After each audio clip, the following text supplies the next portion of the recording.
ପାରାଦୀପରେ ପହଞ୍ଚିଲା ଭାରତୀୟ ନୌସେନାର ଯୁଦ୍ଧ ଜାହାଜ ଆଇଏନ୍ଏସ୍ ଜଳସ୍ୱ, ଆଇଏନ୍ଏସ୍ ସାହାଦ୍ରୀ, ଶକ୍ତି ଓ ଶିବାଲିକ। ବନ୍ଦର ବିଭିନ୍ନ ଗେଟ୍ରେ ଏନେଇ ବ୍ୟାପକ ପ୍ରସ୍ତୁତି ଆରମ୍ଭ କରାଯାଇଛି। ସୁରକ୍ଷାକୁ କଡ଼ାକଡ଼ି କରାଯାଇଛି।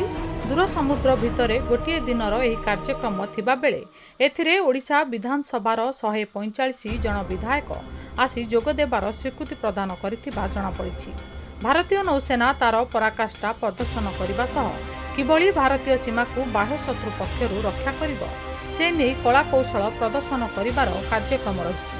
1971 ଭାରତ ପାକ୍ ଯୁଦ୍ଧର 50 ବର୍ଷ ପୂର୍ତ୍ତି ଅବସରରେ ସ୍ମରଣୀୟ କରିବା ନେଇ ସ୍ୱର୍ଣ୍ଣିମ ବିଜୟ ବର୍ଷ ପାଳନ କରାଯାଉଥିବା ନେଇ ଏହି କାର୍ଯ୍ୟକ୍ରମ କରାଯାଉଥିବା ଜଣାପଡ଼ିଛି। ବ୍ୟୁରୋ ରିପୋର୍ଟ, ଦେଶାକା ନ୍ୟୁଜ୍।